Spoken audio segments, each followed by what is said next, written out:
नमस्कार विद्यार्थियों, मैं देवेंद्र पारिक स्वागत करता हूं आपका जीके बाय डीके चैनल पर। विद्यार्थियों, लाल बाल पाल ये आपके फर्स्ट ग्रेड के फर्स्ट पेपर के अंदर एक महत्वपूर्ण टॉपिक है। इसमें से क्वेश्चन पक्का आएगा।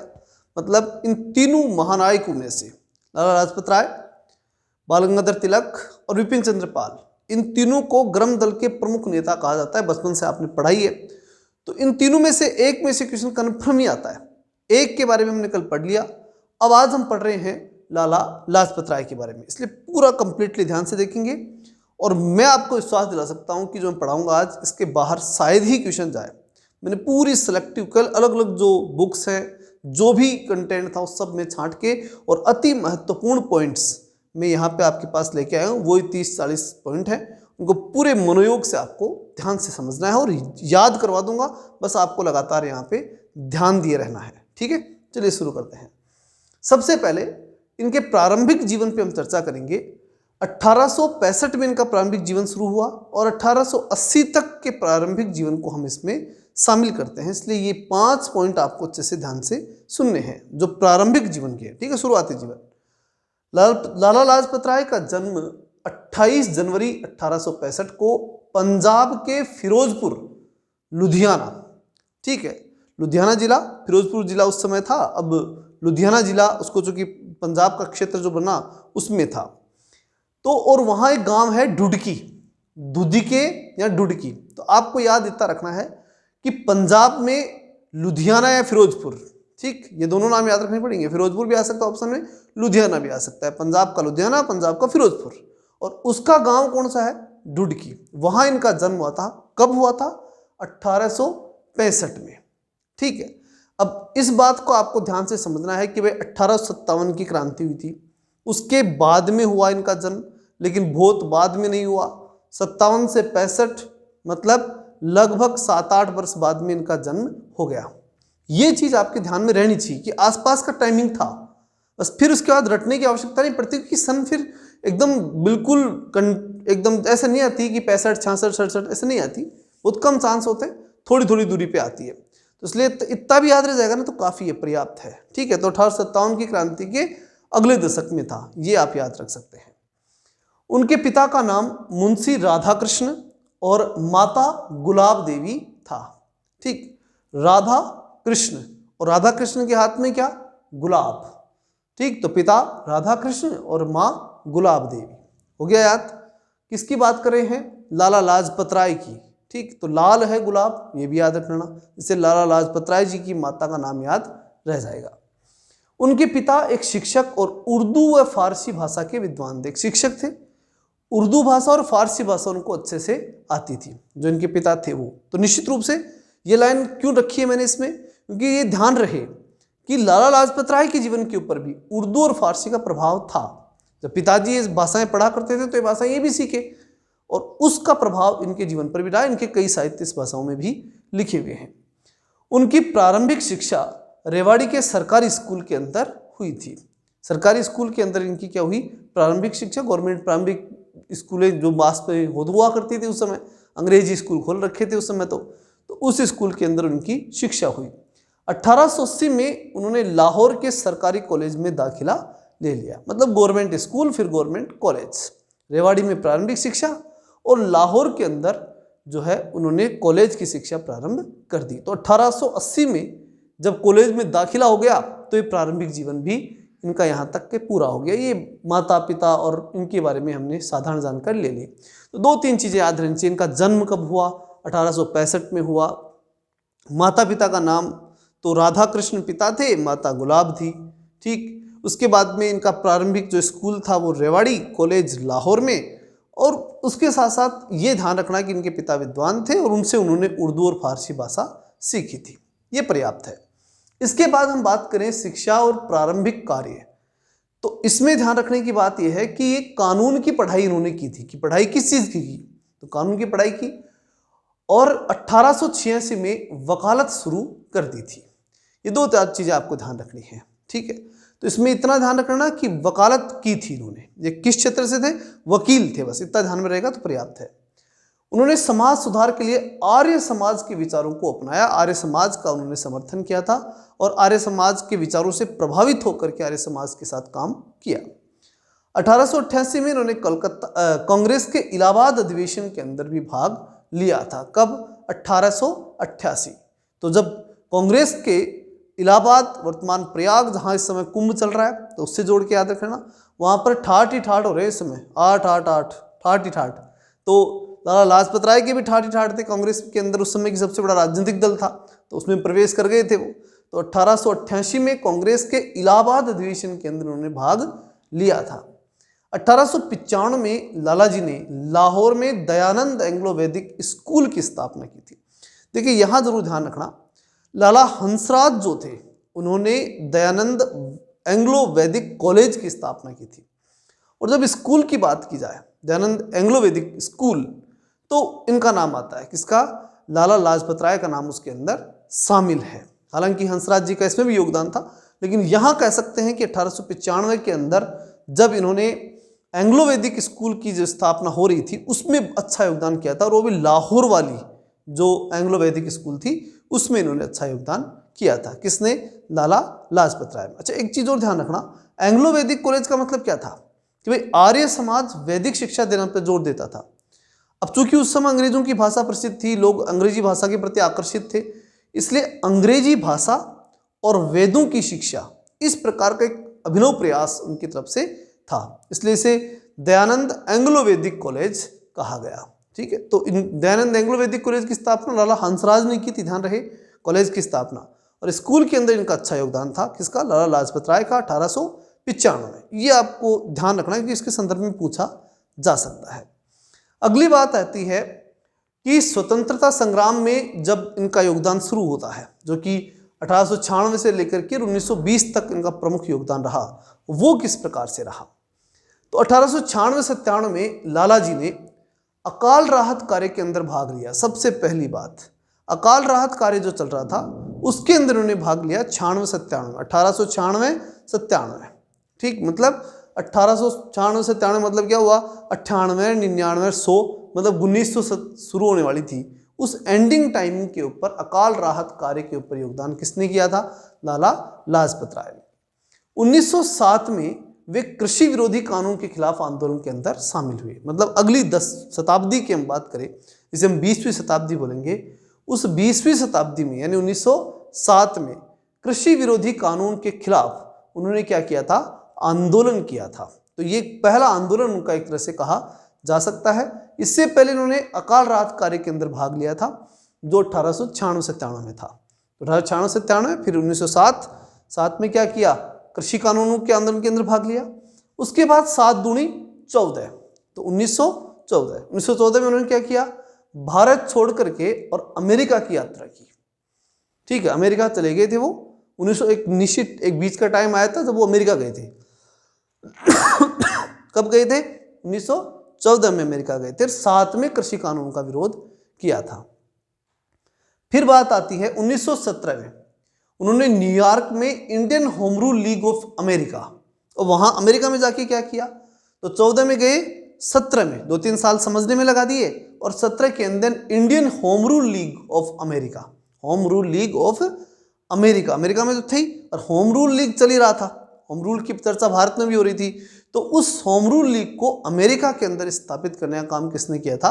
लाला लाजपत राय ने। क्योंकि उसी समय क्या था कि 1916 में, अगर आपको याद हो तो कल मैंने पढ़ाया था कि 1916 में भारत में एनी बेसेंट के साथ मिलकर के और बाल गंगाधर तिलक उस समय भारत में होम रूल लीग चला रहे थे, और उसी दौर में ये सूचना मिली। तो 17 में यहाँ पर अमेरिका के अंदर होम रूल लीग की शुरुआत हुई थी। फिर 20 की बात आती है, तो 1920 में भारत लौटे। जब 17 के अंदर ये सब वहाँ पर कर दिया, फिर उन्होंने देखा कि ज़्यादा अच्छा भारत में रहेगा, तो भारत पहुँचे, और 1920 में भारत लौटे और असहयोग आंदोलन का हिस्सा बन गए। मतलब 14 से लेकर के 20 तक लगभग 6 साल वो अमेरिका में रहे। 20 में फिर भारत छोड़ो आंदोलन चल रहा था और बहुत से कार्य चल रहे थे, उनके अंदर उन्होंने महत्वपूर्ण योगदान किया। आर्य समाज को अपनाया जहाँ आकर के, और असहयोग आंदोलन के हिस्सा तो बनी, उसके साथ साथ आर्य समाज को अपना ही लिया था, उससे पहले भी उन्होंने काम किया था और उनके विचारों से पहले प्रभावित थे ही। हिसार में वकालत जो शुरू की थी उसके साथ साथ उन्होंने हिसार में ही आर्य समाज की शाखा भी शुरू कर दी। हिसार में अगर कोई पूछे कि हिसार में आर्य समाज की शाखा किसने शुरू की थी, तो हम कह सकते हैं कि इसमें बड़ा योगदान लाला लाजपत राय का था।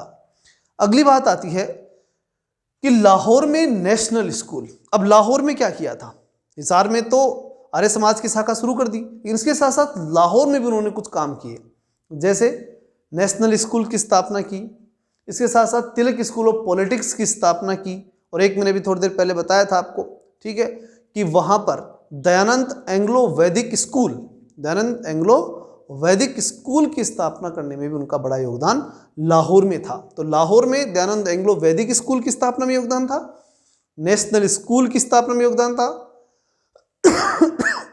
तिलक स्कूल ऑफ पॉलिटिक्स की स्थापना करने में योगदान था। तो तिलक के विचारों से प्रभावित थे, इसलिए तिलक स्कूल ऑफ पॉलिटिक्स की तो स्थापना इसलिए करनी थी।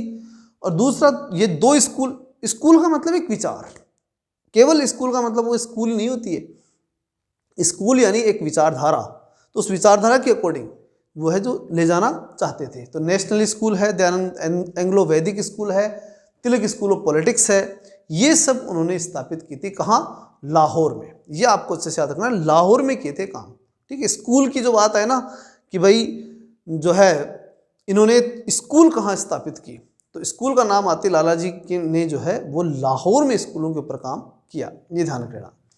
18 माह तक मांडले जेल के अंदर बंद रहे, तो तिलक भी रहे थे और लाला लाजपत राय भी रहे थे। 1920 में कांग्रेस के कलकत्ता के विशेष अधिवेशन की अध्यक्षता की थी, ये आपको विशेष ध्यान रखना है। विशेष अधिवेशन हुआ था किसका? देखो 1888 में 888, ठीक है ना, उस समय तो कांग्रेस के अंदर उन्होंने भाग लिया था अधिवेशन में, लेकिन 1920 में उन्होंने अध्यक्षता की थी। विशेष अधिवेशन जो हुआ था उसकी अध्यक्षता की थी, और वो विशेष अधिवेशन किसके लिए हुआ था? असहयोग आंदोलन के लिए हुआ था। तो उस असहयोग आंदोलन वाले विशेष अधिवेशन में भाग लिया, और 1920 के इस अधिवेशन में असहयोग आंदोलन का समर्थन करवाया, लोगों को मोटिवेट किया, और असहयोग आंदोलन जो है वो अपने चरम की ओर आगे बढ़ा, यानी महत्वपूर्ण रूप से आगे बढ़ना शुरू करता है। यानी साफ कह सकते हैं कि असहयोग आंदोलन को सहयोग देने के लिए ये जो अधिवेशन हुआ वो सफल रहा, क्योंकि इस अधिवेशन के माध्यम से कांग्रेस ने कह दिया कि हम असहयोग आंदोलन का समर्थन करेंगे। अब बात आती है कि जब ये असहयोग आंदोलन शुरू हो गया, उसके बाद साइमन कमीशन और उसका विरोध जो है वो प्रमुख रूप से किसने किया था? लाला लाजपत राय ने। ये आंदोलन सफल रहा, 1920 का असहयोग आंदोलन, कोई दिक्कत नहीं आई। उसके बाद 1927 की जब हम बात करते हैं तो उस समय साइमन कमीशन को लेकर के काफ़ी विवाद रहा, उसमें कोई भी भारतीय नहीं था, इस बात को लेकर के व्हाइट मैन कमीशन इसे कहा गया। तो उस विरोध में तो उस विरोध के अंदर कि भाई व्हाइट मैन कमीशन है, इसमें भारतीय शामिल ही नहीं है, तो विरोध किया किसने? लाला लाजपत राय और उनके साथियों ने विरोध किया किसका? साइमन कमीशन का। क्यों? क्योंकि इसमें भारतीय शामिल नहीं थे। तो अब इसको ध्यान से सुनना। 1927 में ब्रिटिश सरकार ने साइमन कमीशन का गठन किया, जिसमें कोई भारतीय सदस्य नहीं था, और बस यही विरोध का मूल कारण था कि भाई भारतीय क्यों नहीं है साइमन कमीशन में। क्योंकि साइमन कमीशन का काम क्या था? उसका काम था कि 1919 का जो भारत शासन अधिनियम था, उस भारत शासन अधिनियम की जांच करना, ये मूल रूप से उसमें कारण था। तो वो चाहते थे कि भारतीय लोग भी उसमें शामिल हों, लेकिन साइमन कमीशन जो था उसमें कोई भारतीय शामिल नहीं था, और इसी बात का उन्होंने विरोध किया। कब किया? 1927 में, जब साइमन कमीशन आया था। 30 अक्टूबर 1928 को लाहौर में साइमन कमीशन के विरोध में लाला लाजपत राय जो है उन्होंने बड़ा आंदोलन किया, और किसके विरोध में किया? साइमन कमीशन के विरोध में। कब किया? 30 अक्टूबर 1928। अक्टूबर मतलब अटका दिया, अंग्रेजों को अटका दिया, ठीक है। कब अटकाया? 28 में, ये आपको याद रखना है, 1928 में अटका दिया। 27 में कमीशन आया था, अगले साल इसको अटका दिया। फिर उसके बाद उन्होंने साइमन गो बैक के नारे लगाते हुए, अब साइमन गो बैक ये नारे लगाए किसने? लाला लाजपत राय उनके साथियों ने। शांतिपूर्ण प्रदर्शन शुरू किया। अब उस शांतिपूर्ण प्रदर्शन को ही अंग्रेजों ने दबाने का प्रयास किया, और इस दौर में पुलिस ने प्रदर्शनकारियों के ऊपर लाठीचार्ज की, और उस लाठी में से लाला लाजपत राय को गंभीर चोट आई उनके सर के ऊपर, और इसलिए उन्होंने कहा भी था कि मेरे शरीर पर पड़ी एक एक लाठी ब्रिटिश साम्राज्य के ताबूत में कील साबित होगी, क्योंकि उन्हें मालूम था कि जब मेरे साथ अगर कुछ गलत हो गया तो जनता उग्र होगी, क्योंकि उनके अनुयायी तो थे। इसलिए उन्होंने कहा कि मेरे ऊपर दी गई एक एक चोट जो है वो ब्रिटिश साम्राज्य के ताबूत की एक एक कील साबित होगी। और ये हुआ भी। जब लाला लाजपत राय की मृत्यु हो गई उसके बाद में भगत सिंह, चंद्रशेखर आज़ाद जैसे जो उग्र विचारधारा के लोग थे वो उनके विचारों से प्रभावित तो थे ही पहले, क्योंकि ये खुद उग्रवादी विचारों के थे, जो एक बोल सकते हैं क्रांतिकारी विचार। तो उन क्रांतिकारी विचारों का उन्होंने अनुसरण किया और उन्होंने जो है वो सैंडर्स की हत्या की थी, ये हम सब जानते ही हैं। लाठीचार्ज के बाद उनकी सेहत खराब हो गई और 17 नवंबर 1928 को उनका निधन हो गया। अक्टूबर में आंदोलन हुआ और नवंबर में इनकी मृत्यु हो गई। कब हुई? 17 नवंबर 1928। 27 में साइमन कमीशन आया। 30 अक्टूबर 1928 को लाहौर के अंदर विरोध चालू हुआ और 17 नवंबर, अक्टूबर के बाद नवंबर ही आना था, तो नवंबर के अंदर लगभग 17-18 दिन के अंदर उनकी मृत्यु हो जाती है। अब इस बात को लेकर के महात्मा गांधी ने इनके लिए एक बहुत बड़ी बात कही थी। भारतीय सौर मंडल का एक सितारा डूब गया। इसमें लिखा हुआ नहीं है, ये बात महात्मा गांधी ने कही थी। किसके बारे में कही थी? लाला लाजपत राय के बारे में। ये जरूर आप ध्यान रखेंगे। क्या है? भारतीय सौर मंडल का एक सितारा डूब गया। ये बात गांधी जी ने लाला लाजपत राय के बारे में कही थी। ठीक है, चलिए आगे बढ़ते हैं।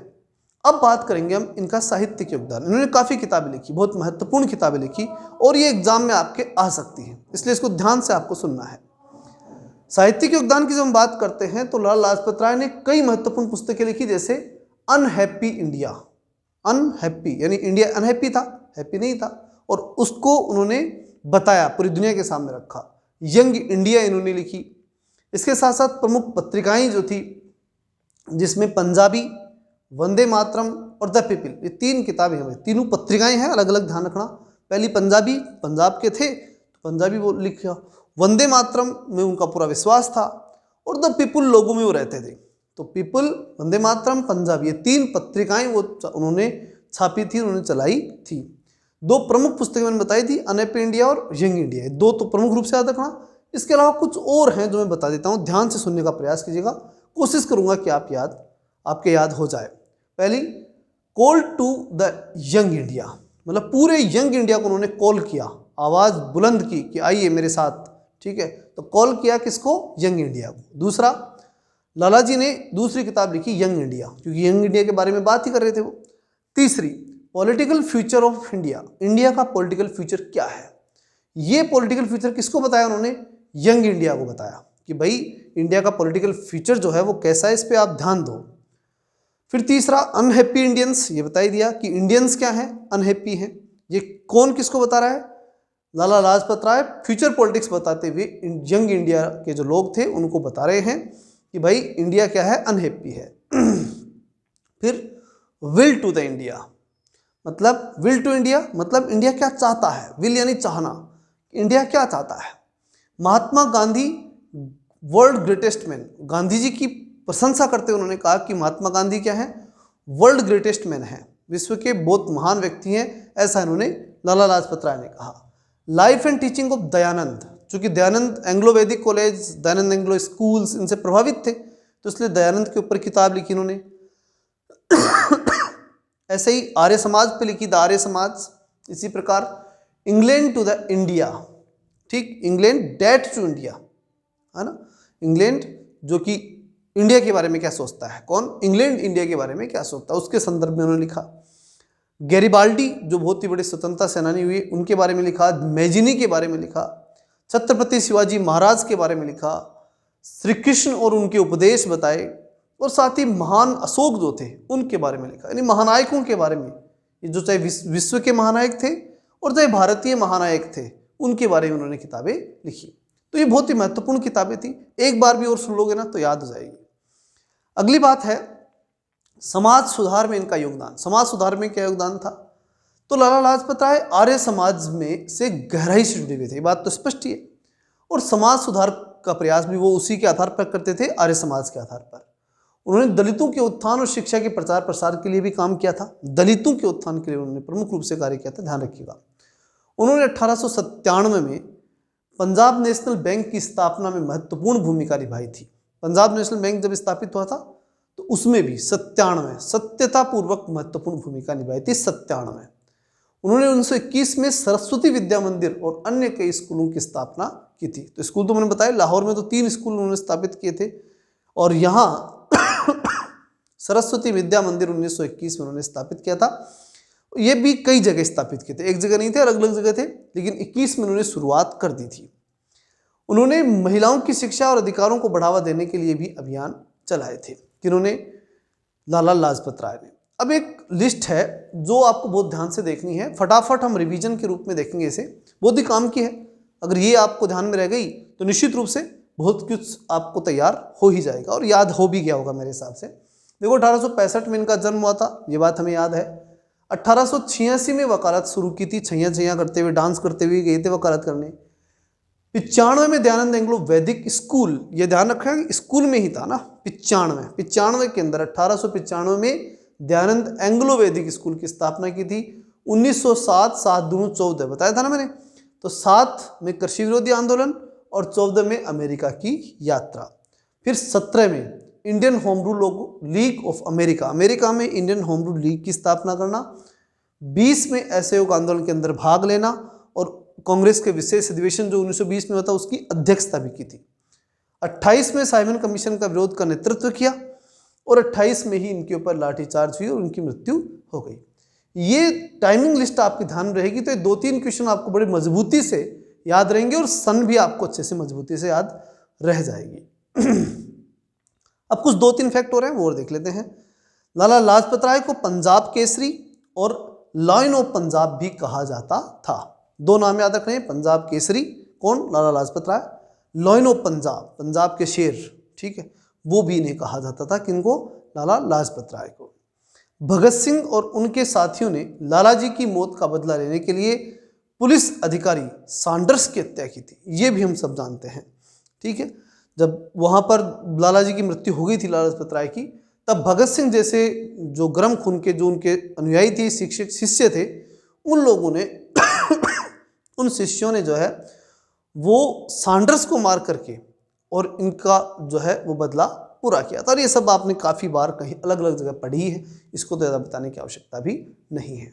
चलिए, ये जो महत्वपूर्ण कंटेंट था इसलिए इसको एक बार और देख लीजिएगा और लिखिएगा ज़रूर। और मैं आपको विश्वास दिलाता हूँ आखिरी तक आपके साथ चलूँगा, कंप्लीट कोर्स करवाएंगे, बिल्कुल नो टेंशन, ठीक है। डेली एक वीडियो आएगा, इसलिए पूरा मनोयोग से आप देखेंगे और याद ज़रूर करेंगे, क्योंकि इसका परिणाम निकलना चाहिए। क्योंकि यहाँ यूट्यूब पे हमें कुछ मिलता नहीं है, जो बच्चे पढ़ते हैं बहुत कुछ नहीं मिलता, लाखों में जब पैसे जब व्यूज़ आते हैं ना तो ही कुछ मिलता है यूट्यूब पे, ये तो आप भी जानते हैं। ये तो एक हमारी तरफ से एक प्रयास है कि अधिकतम विद्यार्थियों का लाभ हो जाए, ठीक है। तो चलिए मिलते हैं नेक्स्ट वीडियो में, तब तक के लिए जय हिंद, जय भारत।